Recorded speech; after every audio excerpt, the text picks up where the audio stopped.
Hey friendo, Steve here. Welcome back to the channel. So WWE's Money in the Bank is coming up in less than a month now. We're still like a ways out. They haven't even finished the qualifying matches. We don't even know who all the participants are, but Money in the Bank's a lot of fun. It's fun to watch. It's fun to watch somebody cash in, and it's fun to speculate as to who is going to be Mr. Money in the Bank 2023. So we're going to do that today on Wrestle Juice. In my next video, I will be speculating as to who I think will win women's Money in the Bank. So right now, the field stands like this. We've got Ricochet in, Shinsuke Nakamura in, LA Knight. Yeah, he's in. Santos Escobar is going to be taking on Mustafa Ali this week or next week. I think it's on SmackDown to determine who's going to go in there. Butch and Baron Corbin are going to have a qualifying match as well. And then there's a Matt Riddle qualifying match where we don't even know who his opponent is, which also leaves 2 spots in addition to those, because that's 6 people there. 1, 2, 3, 4, 5, 6. But traditionally, there are 8 people in Money in the Bank. I've got some ideas as to how they're going to make that happen. One of them is simply going to be another qualifying match, and then the other one is going to be a last chance battle royal thing where or multi-man match where everybody who lost their qualifiers are going to have an opportunity to get in, and I've got the winner of that here coming up here in a second. Before I get started, do me a huge favor because it helps the channel. Hit that thumbs up button, hit that subscribe button, and the notify bell. It really helps me a lot. We got the Money in the Bank dangling right here, and the guy who's going to win it is going to go right here. So we're going to start all the way over here with a group of people who they've got no chance of this thing. First up, it breaks my heart to say this, Pete Dunne. Pete Dunne has absolutely no chance of winning this thing. He's down here at the end over here. I love Pete Dunne. I think he's great, and maybe at some point he'll become Pete Dunne again instead of Butch. He's in this match, or he's going to be in this match, because let's be clear, he's going to be taking on Baron Corbin, who will lose heading into Money in the Bank. Baron Corbin's on NXT now, so I firmly expect him to lose this match, the qualifier, and Butch is going to go ahead, but he's just in there to make this a good match because we all know he's a phenomenal wrestler. Similar to that, but a little bit higher up on the totem pole, if you will, is Santos Escobar. I like Santos Escobar a lot. I think he's a really good wrestler. He's got a little bit of an edge over Butch, though, because he's a more prominent member of a faction. Butch is basically Sheamus's hench guy. Santos has henchmen in Joaquin Wilde and the other guy. But yeah, he's like Rey Mysterio's lieutenant.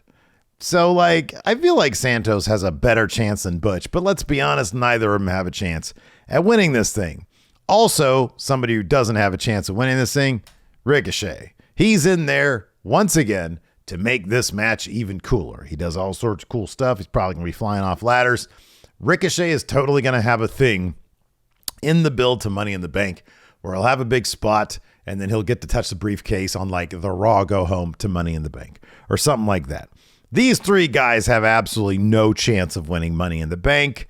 That's why they're all the way down here at the end. So sorry, guys, not going to happen for you this year, but you've got an opportunity next year. But the other 2, I think you're just going to be in matches to make people look good. Next up, a guy who might have an outside opportunity to win Money in the Bank. He's got a qualifier coming up, I think, next week on Raw against TBA. TBA, I don't know who that is, but I have an idea. It's Matt Riddle. Matt Riddle's going to have a qualifying match against some member of Imperium. Probably Giovanni Vinci, because that's the guy that Riddle put in an ankle lock this week on Raw. I feel like Riddle's going to win that, and that'll motivate a match with Gunther down the line, maybe for SummerSlam, although that's still a little ways off too. But yeah, Riddle will be in the match. He'll make the match a better match, but he'll ultimately lose Money in the Bank, probably because of Imperium. Although you'd think that Gunther, being a European, would probably have an actual match at Money in the Bank, which might still happen. Hell, I don't know. Maybe Vinci will be in this role and they'll do Riddle versus Gunther at Money in the Bank as an actual match. I think that's a possibility because that could be, oh my God, that could be a good match.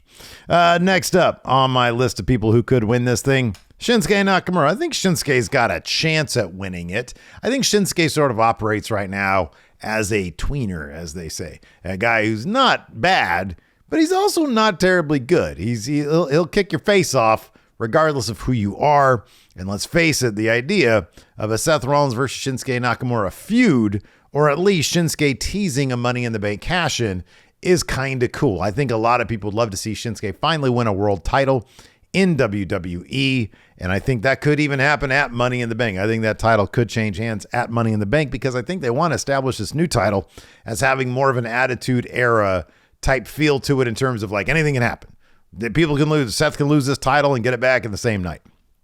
Next up, the guy who I think is going to win the last chance battle royal, or not battle royal, but last chance match, whatever they're going to do to get this guy in the match. And that's Bronson Reed. So on Raw, we saw Bronson Reed DQ the finish to the match between Shinsuke Nakamura and Ricochet. Bronson Reed's actually been getting a pretty decent crowd reaction lately, figuring out more who his character is. And I think he would actually make a really good Money in the Bank, Mr. Money in the Bank, rather, for Seth Rollins. Again, a guy like Bronson Reed, maybe you could try to use that briefcase to help make him a little bit more. And if WWE sees him as a possible legitimate guy, maybe they do the thing like they did with The Miz ages ago, where they take a guy who's just relatively new and they put the title on him. I know Miz has been around for 4 years, but his singles run was kind of new. But like, that's a possibility they could have Bronson Reed be a guy who cashes in on Seth Rollins successfully and becomes the second world heavyweight champion. Maybe, maybe not. I think he's got a decent chance at winning this thing. Maybe not the best chance. All right, let's move on to the guy who a lot of people are going to be pulling for. And in fact, if he wins this thing, he could end up being like, this will be the loudest pop that you're going to get. I'm talking about, LA Knight. I don't have him in the number one spot because I don't think he's going to win this thing. But it seems clear at this point, right, that WWE is acknowledging that the fans are going crazy for LA Knight. Wade Barrett mentioned it on SmackDown. The fans were booing Montez Ford. They weren't piping in any boo sounds for LA Knight. The crowd was eating up everything LA Knight was doing. LA Knight, or Eli Drake, or whatever you want to call him, has always gotten himself over wherever he is. He's one of the most talented speakers in the game today. He's got some of the most charisma that you're going to get out of anybody. The crowd loves LA Knight, and I think he's got a decent chance of winning Money in the Bank because I think he'd be a really good Mr. Money in the Bank. He'd have to cross brands and cash it. Look, let's be completely honest here. Hold on. Go away, guys. Let's be completely honest here. Nobody's cashing in on Roman. That ain't happening. That is not how Roman's going to lose that new mustard title. That ain't going to happen. So whoever wins this thing is going to cross brands, go over to Raw, if they're coming from SmackDown, and cash it on Seth Rollins. So it kind of also makes me think it's not going to be a SmackDown guy, which precludes LA Knight. I also think this thing is going to have more Raw people than SmackDown, just by virtue of the fact that like Raw is stacked right now. Which brings us to our number one. The man I think is going to win Money in the Bank. The man I think is going to cash in on Seth Rollins at the end of the Money in the Bank pay-per-view there in London and become the new World Heavyweight Champion, Drew McIntyre. I totally think they're holding off on him until Money in the Bank. Maybe he'll be the last qualifying guy. They'll bring somebody out to be like, oh, you get the last qualifying match against Drew McIntyre. Drew McIntyre beats that person. He wins Money in the Bank. And there's a couple reasons why I think this. Number one, Drew McIntyre, it's been reported that his contract is up at the end of the year. Him and WWE are far apart on money. Well, if they're far apart on money, maybe they'll appeal to Drew and say, listen, we have big plans for you. We want you to do big things. You get to be Mr. Money in the Bank, and you're going to cash in on Seth as a bad guy at the end of Monday Night Raw, of Money in the Bank, the pay-per-view. Drew is already a Raw guy, so like he wouldn't have to cross brands to do that, and Raw could use a strong heel champion to succeed Seth Rollins now that he's been champion for all of 10 minutes. I don't know if it's going to happen. I think it'd be kind of awesome. I think if they want to try to appeal to Drew McIntyre and say, hey, you matter to us, that's a great way to do it. I feel like Drew should be a big badass heel, kind of like Brock Lesnar, where he's just unbeatable. And then Seth has to climb that particular mountain. I think it's probably a good idea.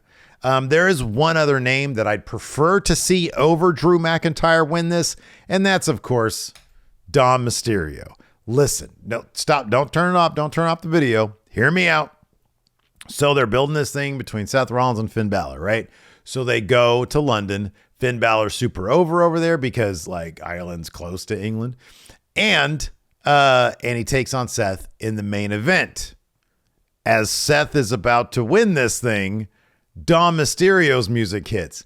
He cashes in. Finn uses Dom as a distraction to then beat Seth Rollins. Finn Balor becomes Mr. Money in the Bank. Do I have a Finn Balor render around here? Where's my Finn Balor render? I'm sorry, he becomes World Heavyweight Champion, not Mr. Money in the Bank. Here he is. And then, yeah, so Finn Balor wins it all in the end. So that's a possibility as well, but I do kind of feel like Drew McIntyre, that'd be a terrific spot for him to win Money in the Bank and then cash in London. Man, they got to book that new World Heavyweight Championship with short title reigns, because otherwise it's going to be boring like Roman Reigns. Not Roman Reigns isn't boring. I'm just saying like it'll get old. It'll get stale. Like people will be like, oh, why is that title just on Seth Rollins the whole time? And Roman has the other one. Those titles aren't going anywhere. It's not boring. Bloodline's great. It's a great storyline. Anyways, thanks everybody for tuning in. I appreciate it. Till next time, talk to you later. Go check this video out over here.